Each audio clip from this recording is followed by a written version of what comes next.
Hai Inya, bisakah kamu membuktikan adanya alam kubur? Aku akan membunuhmu, maka kau akan buktikan sendiri alam kubur itu. Aku butuh jawaban yang ilmiah. Apa kau pernah bermimpi? Pernah. Aku tidak percaya, Kenapa tidak percaya? karena aku tidak melihat mimpimu. Sesuatu yang terlihat, belum tentu tidak ada. Demikian juga dengan alam kubur yang tak terlihat, tidak dapat diterima logika, namun bisa diterima oleh iman. Sedangkan mimpimu saja yang bunga tidur, tak dapat kau buktikan secara ilmiah. Apalagi alam kubur yang bukan mimpi, namun lebih goib daripada mimpi. Apa kau punya alasan atau pendapat untuk meyakinkanku?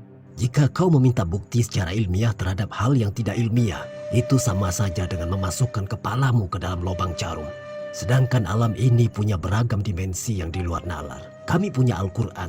Memang bukan kitab ilmiah, namun ilmuwan sangat sering menemukan fakta ilmiah yang sudah terlebih dahulu diinformasikan oleh Al-Quran. Contohnya, sungai di bawah laut yang ditemukan oleh Jekes. Namun Al-Quran sudah terlebih dahulu menjelaskan dalam surat Al-Furqan ayat 53.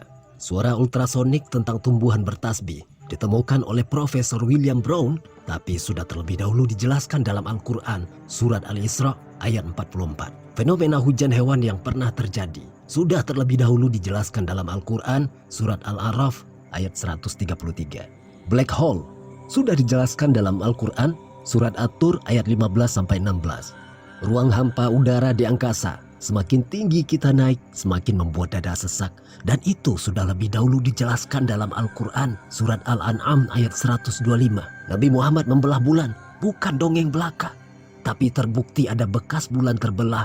Jilatan anjing yang dibasuh dengan tanah, ternyata ilmuwan menemukan bahwa kuman pada air liur anjing hanya bisa mati dengan tanah. Dan ratusan lagi fakta ilmiah lainnya yang terdapat di dalam hadis dan Al-Quran. Jika orang yang bertumbuh pada logika belaka sepertimu kemudian menemukan fakta-fakta ilmiah di dalam Al-Quran, maka dia pasti akan berpikir dan akan berpikir sekian kali untuk mengatakan Islam itu tidak benar.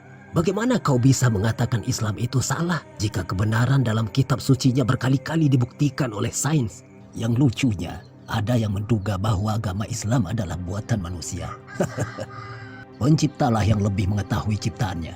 Bahkan jika Superman benar-benar ada, dia pun tidak akan bisa melakukan penelitian seperti apa yang telah diterangkan oleh Al-Quran. Lihatlah, tubuh kita tak bisa kita kuasai sendiri. Bisakah kita menahan kedipan mata seharian? Menahan buang air kecil dan besar seminggu atau sebulan? Menghentikan pekerjaan organ dalam kita seperti jantung? Menukar oksigen dengan bahan lain untuk bernafas? Tidakkah kita pikirkan ada kehendak yang maha dahsyat yang mengendalikan diri kita, yaitu kehendak Tuhan? Jika kita melihat sesuatu yang di luar batas kekuatan, kecerdasan manusia, yang kedahsyatannya di luar nalar, maka renungkanlah. Sesungguhnya ada sesuatu di balik semua itu. Sesuatu yang bukan makhluk, bukan benda, namun melebihi dari yang ada. Itulah Tuhan. Bagi kami, ayat Al-Quran tidak perlu pembuktian, karena ketika akal tak mampu menerimanya, maka akal itu sendiri akan mengakui keterbatasannya, kemudian menggiringnya ke wadah iman. Tapi orang sepertimu menganggap akal itu adalah di atas segala-galanya. Kau tidak menyadari kapasitas akalmu itu sangat terbatas, Kepunduang. Maka, jika kau mencari kebenaran, pelajarilah Islam. Tapi jika kau menyimpan kebencian, hatimu tak akan bisa dimasuki kebenaran. Sampai kapanpun kau mengumpulkan cara untuk mencari kesalahan agamaku, tetap akan ada jawabannya. Dan kau hanya akan mencari sesuatu yang tidak pernah ada.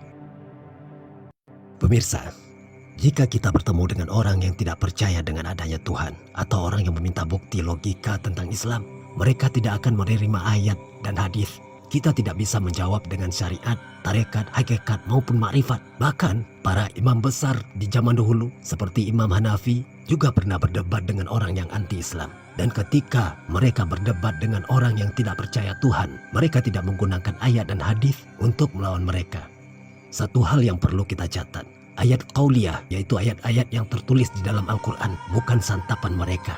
Tapi kita harus menggunakan ayat kauniyah yang berupa alam semesta, perbandingan-perbandingan, dan kiasan-kiasan. Ayat adalah bahasa Arab yang berasal dari kata ayatun dan dalam bentuk jamak menjadi ayat yang bisa dimaknai dengan tanda-tanda kebesaran Allah. Dan lafaz ayat disebutkan sebanyak 295 kali di dalam Al-Quran.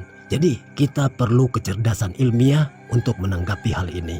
untuk menolak atau membantah atau menjawab tuduhan dan pertanyaan-pertanyaan mereka yang memojokkan kita.